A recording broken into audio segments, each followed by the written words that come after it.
प्रश्नोत्तरी। नमोस्तु गुरुदेव। सौधर्म इंद्र 500 मुख बना लेते हैं और 1000 नेत्रों से भगवान को देखते हैं, इसे कैसे समझें? दो बातें इसमें विचारनी है। पहली बात तो पूरे शरीर में हमारे देखने की शक्ति है। पूरे शरीर में हमारे क्षयोपशम होता है, पूरी आत्मा में होता है चक्षु दर्शनावरणी का, लेकिन देखने की जो खिड़की है वो अपनी यही है। लेकिन देवता वगैरह जो हैं पूरे शरीर में आंखें लगाते, 500 मुख नहीं करते, वो पूरा शरीर में उनकी आंखें बन जाती, यानी रोम रोम से वो भगवान का दर्शन करते हैं, यानी पूरा शरीर उनका नेत्रमय हो जाता है। दूसरी बात, एक बात और है कि ये उपमा के रूप में भी दिया जा सकता है। दक्षा सक्रा सहस्त्राक्षो वहु बहु विस्मया। भक्ति के अंदर ऐसा बात का जैसे मानो ये ऐसे देख रहा है जैसे तुम मुझे 1000 आंखों से देख रहे हो, तो एक प्रकार की उपमा भी हो सकती है। और सत्य भी मान लेते हैं कि यदि उपमा नहीं है तो देवता 1000 नेत्र लगा करके भी सामने प्रस्तुत हो सकता है। आज भी देवता चाहे तो पूरे शरीर में नेत्र नेत्र लगा करके अपने सामने प्रस्तुत हो सकता है और उन्हें 1000 आंखों देता। मुख 500 बना करके आंखें नहीं, पूरे शरीर में वो आंखें बना लेता है, ऐसा। नमोस्तु गुरुदेव। 7 व्यसनों के त्याग में छठा व्यसन चोरी का त्याग है और 5 अणुव्रतों में तीसरा अणुव्रत चोरी के त्याग को लिया है, दोनों में क्या अंतर है? पहला चोरी का त्याग जो है वो डकैती जिसे अपन कहते हैं, डकैती रूप जो होती है, दूसरों की डाका डालना। सामान्य रूप से वह अचौरी आदि व्रत में अपने परिवार की रक्षा आदि करता है। कुचित कदाचित परिस्थिति बस किसी वस्तुओं को लेने का भी प्रयास करता है, लेकिन प्रतिमाधारी जो हो जाता है फिर वो उसका एक संकल्प होता है, कोई भी वस्तु वो बिना दी हुई जल मृत का बिन और कछु न दहे लहे न दत्ता, यानी मिट्टी और पानी के अलावा कोई भी वस्तु वो बिना दिए नहीं लेता। परिवार में भी किसी की वस्तु लेगा तो पूछ के लेगा। वहाँ माँ डकैती का त्याग है, दूसरा का ताला तोड़ करके दूसरा करना, लेकिन और वस्तुएं ले लेता है। लेकिन जैसे ही वो अचौर्य अणुव्रत करेगा तो दूसरे की वस्तु, परिवार में भी दूसरे की वस्तु लेगा तो वो पूछ के लेगा, बिना दिए उसके कपड़े नहीं पहनेगा, बिना दिए उसकी कोई वस्तु का उपयोग नहीं करेगा, पूछेगा वो क्या मैं आपकी वस्तु ले सकता हूँ। और अचौर्य महाव्रत में तो और ज़्यादा है। एक बार मैंने आपको संस्मरण सुनाया था कि जब हम लोग क्षुल्लक थे, सन 1980 की बात है, नैनागिर में दोपहर में 1:30 बजे के बाद आचार्य श्री लघु शंका के लिए उठे, उनका कमंडल कोई टूट गया था। हम लोगों के बाहर कमंडल रखे थे, सब बाहर है, लेकिन आचार्य से हम लोगों के कमरे मंदिर में आए और मैं बैठा था सामने, बोले क्षुल्लक जी क्या मैं आपका कमंडल ले सकता हूँ लघु शंका के लिए? हम लोग घबरा गए। हम लोगों की दीक्षा दिए हुए मुश्किल जो 15-20 दिन हुए थे। और मैंने कहा आचार्य जी आप पूछ रहे हो, आप तो सबके मालिक हैं, आपको क्या पूछना? बोले नहीं, मैं किसी संघ का भी कमंडल बिना पूछे नहीं ले सकता, नहीं तो ये परिग्रह में आ जाएगा। उस दिन उन्होंने, मुझे लगता है कि ये हम लोगों के लिए बहुत बड़ी शिक्षा थी, क्योंकि हम लोग क्या करते थे, सब एक से ही थे, तुझे किसी का भी कमंडल उठा के चले जाते थे, क्योंकि सब ऐसे थे, जिसका मिला कमंडल बाहर सबके कमंडल इकट्ठे रखते थे। ठंड का समय था तो धूप में रखते थे और आचार्य जी सामने बैठते थे 11 नंबर में, तो उन्होंने 2-4 बार देख लिया होगा कि इनके हाथ में जो कमंडल आया वही लेके चलते थे। और हम लोगों में कोई बुराई थी नहीं, सब महाराज इकट्ठे थे एक से, किसी का भी जो, तो शायद उन्होंने हमें लोगों को शिक्षा देने के लिए ये किया हो। पर उन्होंने ये कहा हम शिष्य का भी कमंडल बिना पूछे नहीं ले सकते। तो अचौर्य व्रत जब आता था, व्रत आ जाता है, तब वो कोई की भी वस्तु हो, अपने लोगों की वस्तु भी हो, अपने परिवार की भी वस्तु हो, तो उसकी सूचना दे देगा या पहले से वो अधिकार ले लेगा कि हमारी वस्तु आप बिना पूछे ग्रहण कर सकते हैं। नमोस्तु गुरुदेव। शलाका पुरुषों को जब नरक जाने का पता चलता है तो क्या वे भी अशांत और दुखी होते हैं? मूल उद्देश्य है कि वहाँ पर महान आत्माएं अपराध करने के बाद जेल से डरती नहीं है, बल्कि सजा के लिए थाने में उपस्थित हो जाती है कि मुझे सजा दो। आपने देखा होगा जो अच्छे लोग होते हैं अपराध तो उनसे हो जाते, लेकिन वे स्वयं जाकर के समर्पित करके मैंने अपराध किया है, मुझे सजा दीजिए। वे जेल में जाने से संकलेश नहीं करते, वो कहते नहीं मैंने अपराध किया है तो मुझे दंड मिलना चाहिए, और खुशी खुशी शौक से जेल में चले जाते।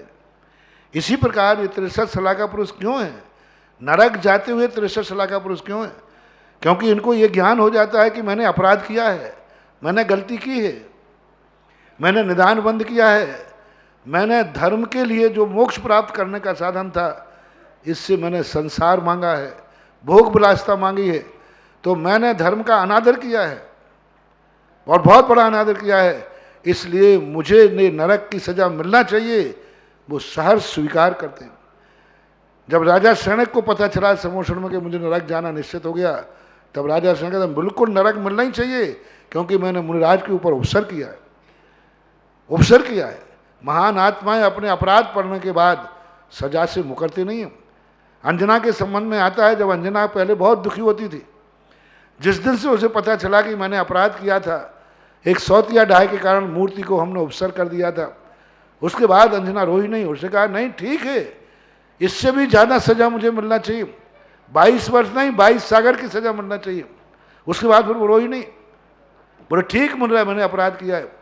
तो महान आत्माएं से जब अपराध हो जाता है, फिर वो सज़ा की जब घोषणा होती है, तो सज़ा से वो घबराते नहीं हैं, बल्कि सज़ा को स्वीकार करते हैं।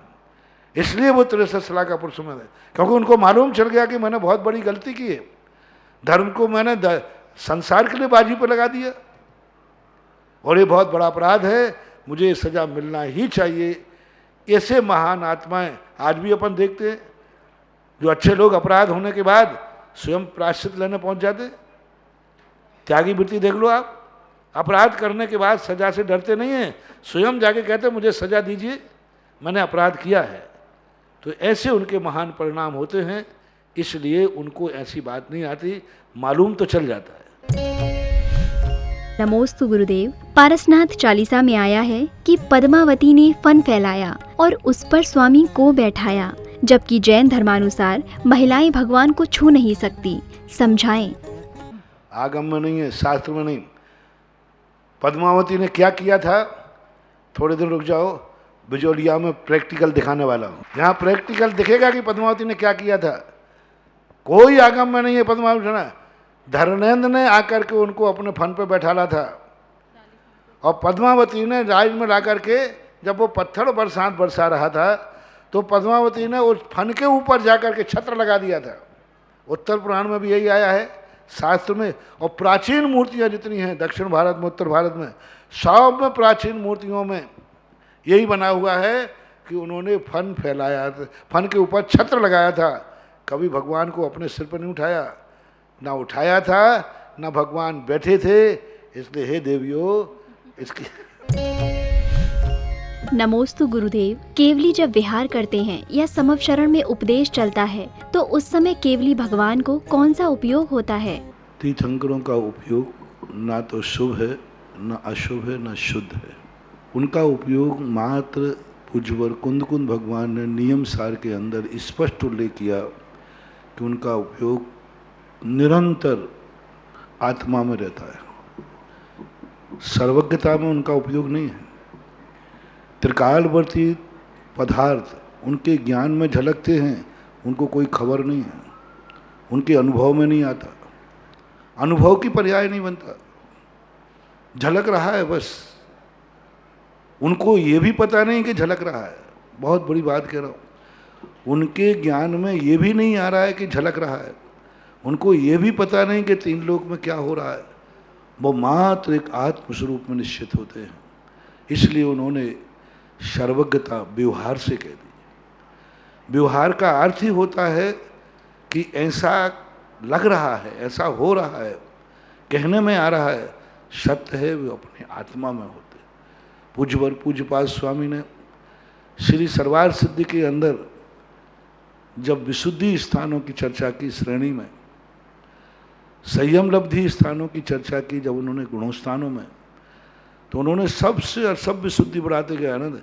जैसे ही 13वें गुणांश कहा अनंतः एक, अनंत रूप विशुद्धि है और एक है, ना वो विशुद्धि घटेगी और ना विशुद्धि बढ़ेगी।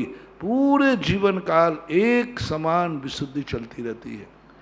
इसलिए शुभोपयोग, शुद्धोपयोग, अशुभोपयोग इनसे बहुत वे ऊपर उठे हैं, क्योंकि वो स्थित हैं। ये उपयोग है, वो तद्रूप हैं। शुद्ध नहीं है आत्मा, शुद्ध स्वरूप को नहीं, शुद्ध मार्ग ज्ञान में आया है और वहाँ तो वो शुद्ध में स्थित हो चुके हैं। शुद्ध स्वरूप को उन्होंने अपने अनुभूति का विषय बनाया आत्मा को, और सर्वज्ञ का जो ज्ञान है वो ज्ञान भी मूल वहाँ स्वप्रकाशी ही है। यदि निश्चय न से पूछा जाए और अनुभूति की तरफ से पूछा जाए भगवान की तरफ से, तो भगवान का ज्ञान वस्तुतः स्वप्रकाशी ही है। परप्रकाशी है, वो उनके अनुभव से, उनके परिणामों से कोई फर्क नहीं पड़ता, कोई मतलब नहीं रहा। उन्हें ना तो ये पता है कि दुनिया में बुरा क्या है, अच्छा क्या है, नरक क्या है, स्वर्ग क्या है, उनको मतलब ही नहीं है। मात्र एक चीज़ जो उनके अनुभव में आ रही है, मैं एक चैतन्य ज्ञान घन स्वरूप आत्मा हूँ, और वो प्रति समय अपनी आत्मा का नया नया सुख का अनुभव करते।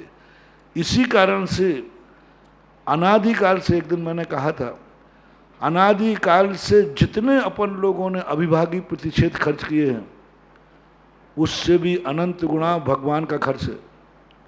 आप जैसे संपत्ति लेते ना, ऐसे हमारी लोग संपत्ति होती है आत्मा के अभिभागी प्रतिषेध, तो अपन ने अनंत काल में जितने खर्च किए आज तक, और भगवान का एक समय का खर्च अनंत गुना ज़्यादा है, क्योंकि प्रति समय अपने नए नए आत्मा के आनंद का अनुभव कर रहे हैं।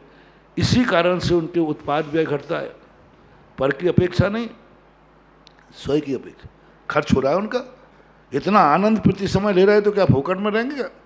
बराबर उनका भी खर्च होता है, और अनंत अनंत अविभागी प्रतिषेध खर्च होते हैं, और उनका जितना भी खर्च है वो सब अनंत रूप रहता है।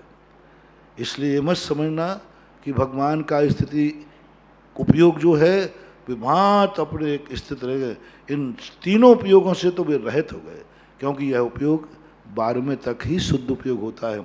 उसके बाद शुद्ध अशुद्ध की सीमाएं वो पार कर चुके, संगी असंगी से वो पार कर चुके, भव्य और अभव्य की सीमाओं को पार कर चुके। ऐसा नमोस्तु गुरुदेव, कुछ ऐसे कार्य हो गए हैं जिनके कारण अभिषेक एवं गुरु महाराज को आहार नहीं दे सकते, इसका प्रायश्चित कैसे करें?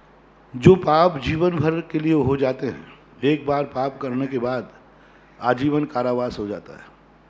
कुछ पाप ऐसे होते हैं जो पाप करने के बाद थोड़े दिन के बाद उनका प्रायश्चित होता है, 2 साल, 5 साल, 10 साल में छूट जाते हैं। लेकिन कुछ अपराध ऐसे होते हैं जो आजीवन, जीवन भर जेल में रहना पड़ता है। इसी प्रकार कुछ पाप अपराध ऐसे हैं जिनका प्रायश्चित पूरे जीवन भर भोगना पड़ेगा, जीवन भर भोगना चाहिए। पूरे जीवन में कुछ ऐसे अपराध हैं, और कुछ अपराध छोटे मोटे होते हैं, वो छोटे मोटे प्रायश्चित देके हट जाते हैं। आप जिस अपराध की चर्चा कर रहे हैं, मैं भाव समझ जाता हूँ आज। वे अपराध आपके जीवन भर के लिए हैं, और जीवन भर आपको पश्चाताप रहना चाहिए, क्योंकि यही पश्चाताप आपको ये द्वारा पाप नहीं होने देगा।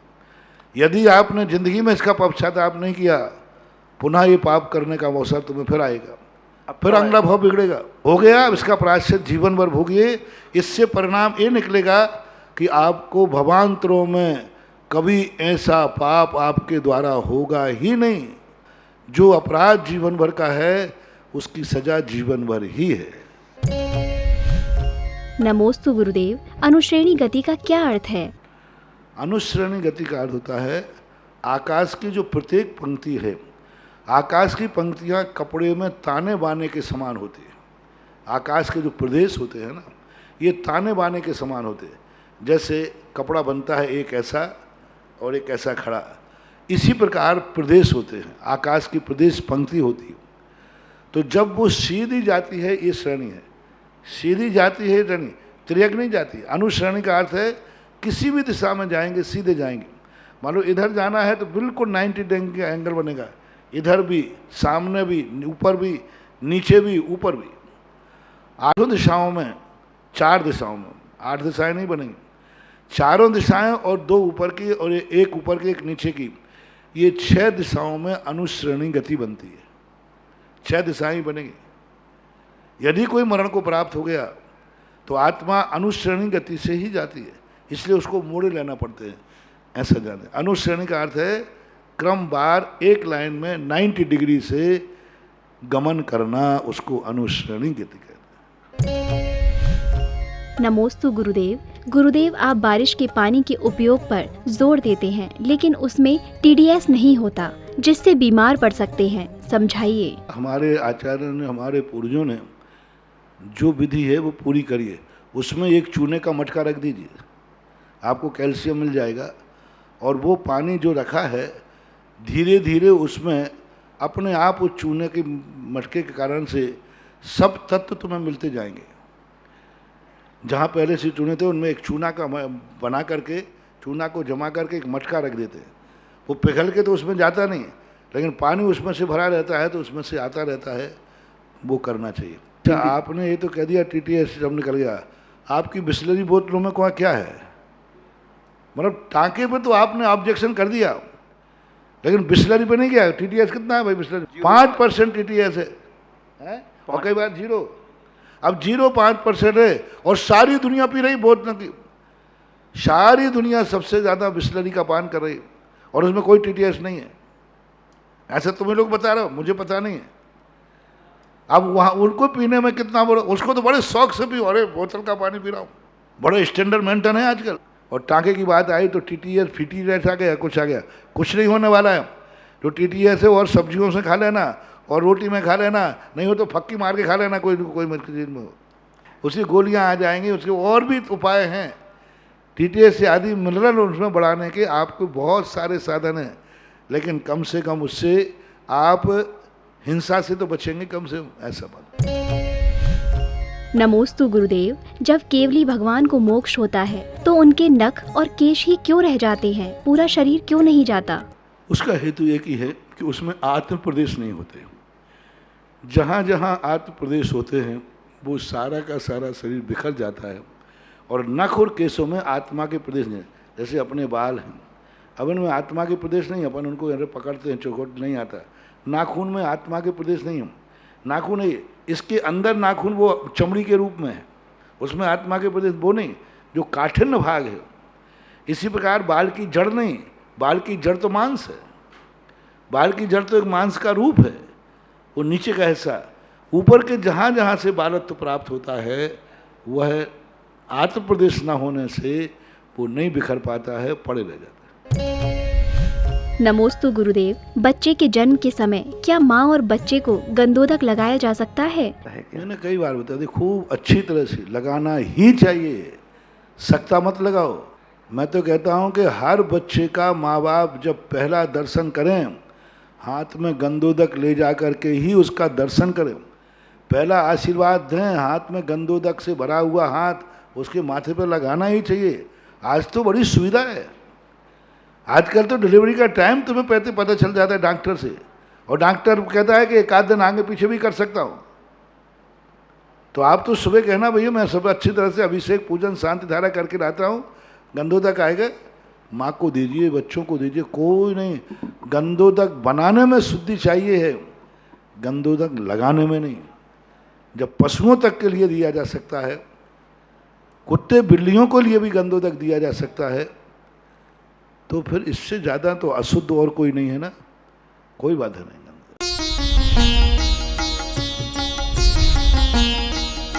सुधा प्रश्नोत्तरी।